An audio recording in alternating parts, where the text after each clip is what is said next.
Always check to make sure that your microphone is working with the little green bar down here. Take two. So today I've got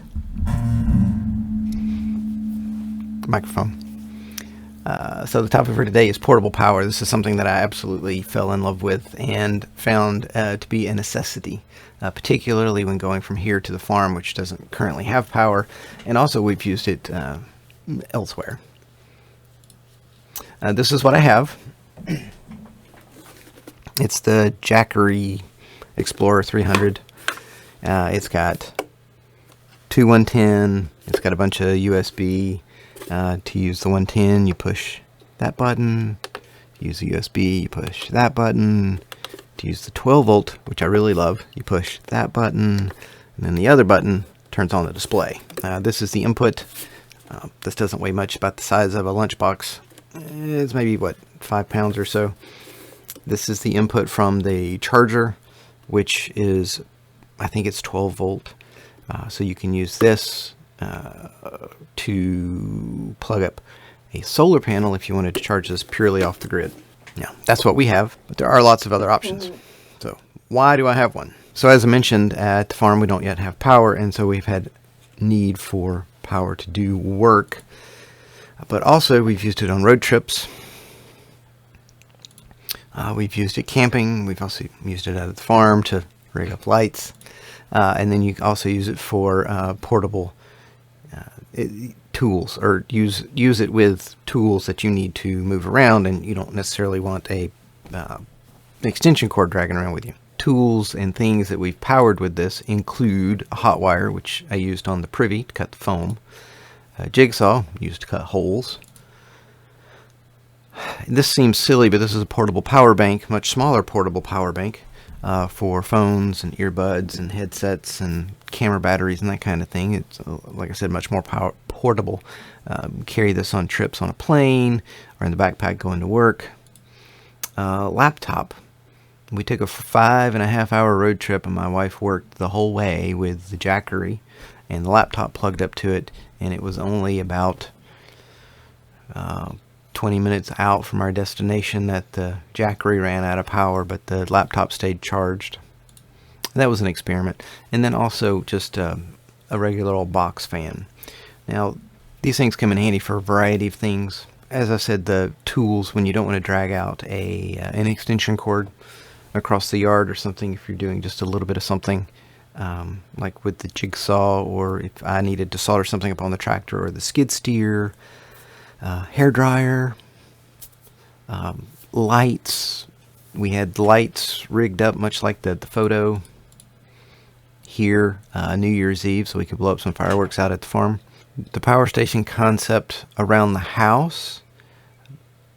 In case of power outage, people use these for CPAP machines and other small medical devices, and they'll keep them running for quite a long time.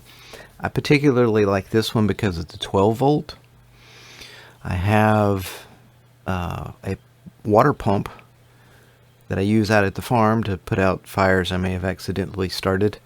Have a big barrel of water that I can put on the skid steer, and then the pump that pumps from the barrel, and then I can use this as the power supply. I don't yet have a power supply on the tractor or the skid steer for 12 volt. That's in the future. So this works out great, and since I've got this, I can use this and I can put the other off a bit longer. There are other options, and I'm kind of keen on this now. I didn't initially consider it. This is for an Ego. My buddy Robert had an Ego set of tools, and so he's got a battery, and this is the converter, and it gives you 110 and it gives you USB, and I think a flashlight. All of them have flashlights. It doesn't have the 12 volt, but that's fine. I've got a particular need for the flashlight. And these come in different sizes and flavors, as you can see down here by the prices. So if you have a set of tools, there are lots of options out there. If you have a set of power tools with batteries, there are lots of options out there. This is the much larger Ego. It takes 4 batteries. It's got 3 110s and then USBs, and I think there's a flashlight on here somewhere. This works great at home if you don't use a gas generator. And the power goes out, you can keep your fridge up and running for quite a while. I forget the stats on that. Even the small Jackery will keep a refrigerator working for quite a while, because all you got to do is keep the door closed and as it cycles through, you should be fine. This is a 300 watt Jackery. Just as an example, if your vehicle has a 110 outlet in it now, currently it's only for 150 watts. So we'll see some of those numbers as we go along through here. I just found this one today. This is for a Ryobi. It's for an 18 volt, and you can plug it up to the car. I suspect that it'll charge the battery from your regular cigarette outlet, but you could plug a battery up. It does 12 volt, 110, and the USB. I don't see the flashlight immediately, but I'm confident it's got one. Another Ryobi 18 volt USBs, flashlight, and a 110. This is good for 150 watts, which is similar to what you'd see in your car. I don't believe this is actually gasoline powered. Now this is an off-brand. Most of these screenshots come from Amazon just because it was easy and I'm lazy today. This is an off-brand. It takes two of the Ryobi 40 volt, which I have here. This is the 6 amp hour. These are a bit of a brick. Thud. And if you have those tools, you could use something like this. Now you can also buy off-brand batteries that are very, very similar in construction. I would not use the off-brand batteries on the brand name equipment just because they may not be as high a quality. But if you buy the off-brand batteries, then buying the off-brand accessories, I'm not going to judge you for that. And this was just one that, as an example, this has got an international plug on it, so it takes a variety of power sources. I'm not real keen on that. It's got the USB, which is fine. I don't see a flashlight, so it must be not great. This is the Ryobi version with the flashlight. Hey, a couple of USBs for the 40 volt and 110. I think I'd probably go this route. It only uses one battery, which is fine, but it's 300 watts. So that's equivalent to the Jackery. So I may end up getting one of these as well. So why I like these with the tool batteries, if you already have the tools, means you already got the batteries. When a battery goes out or it runs out of juice, you swap out a battery, put another one in. This thing, there's no battery to swap. Although it might be replaceable at some point in the future, there is no battery to swap. When it runs out of juice, it's out of juice. But if you have one of these guys and your battery runs out of juice, you swap it to one of the other batteries and you can keep running. So the refrigerator or the CPAP or an oxygen generator, just thinking outside the realm of normal. Now this is the big bad boy. As you can see by the price tag, usually they list for about $900. This takes 4 of the 40 volt Ryobi batteries, which at $200 a piece for the batteries, for cheaper batteries, that's $800 plus the $500. This gets expensive, and actually, this is a really good price. I think this is refurbished. They don't necessarily tell you that, and it takes liquefied petroleum gas. I don't believe that either.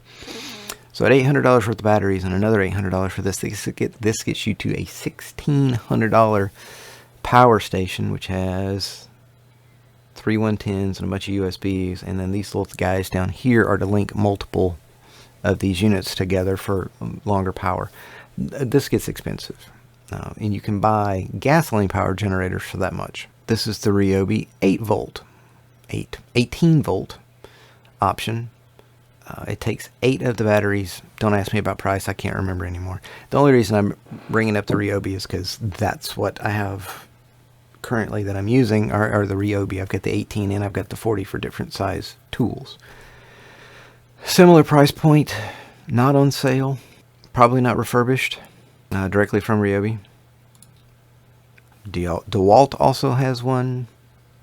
This takes 4 batteries across the top. It's got a single 110, and I think there's some USBs on here somewhere.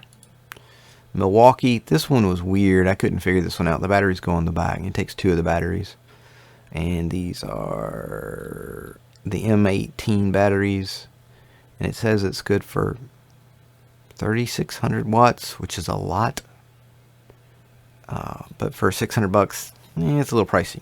But if you got the batteries, got the tools, this makes more sense than going out and buying something different.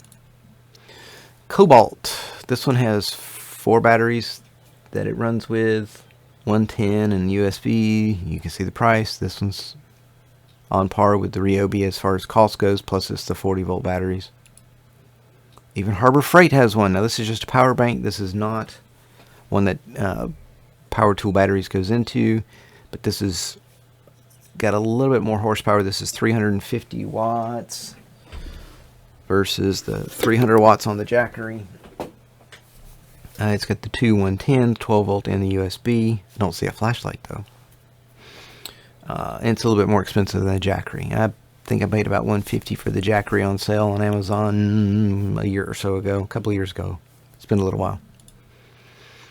Even Rigid has one for their tools. I couldn't find this on the Home Depot website. This was on the Rigid thing, and it does not, or Rigid website, and it doesn't have a price associated with it. But you can see the little flashlight, the USBs, and the 110.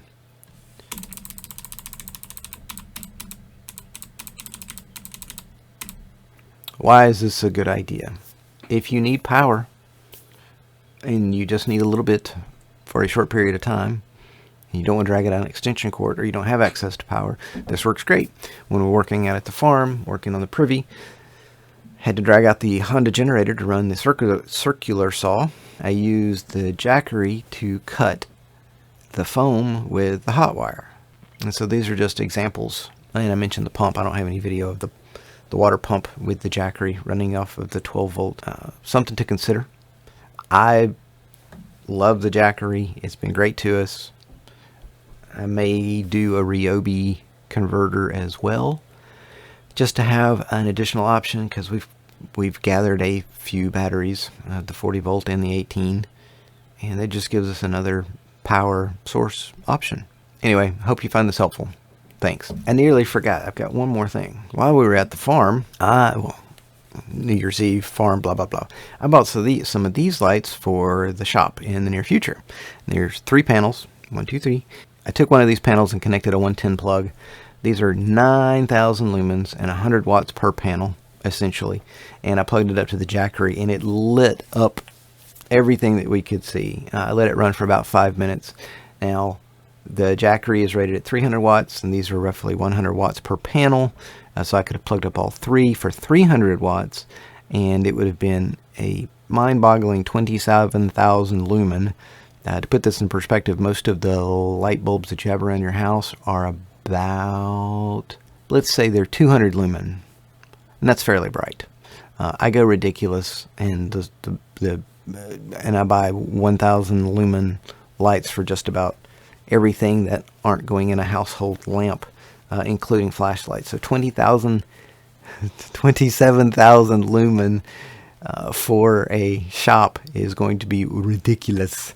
As you can see, it says street and parking and garage. So this is intended to light up a very large area. Anyway, that's my conclusion for this. Is it powered this, the Jackery did, for about 5 minutes, and only it did not make a significant impact on the amount of power that was in the battery. Thanks for watching. I hope you enjoyed it. Too many hobbies, not enough time. It's a theme song, y'all.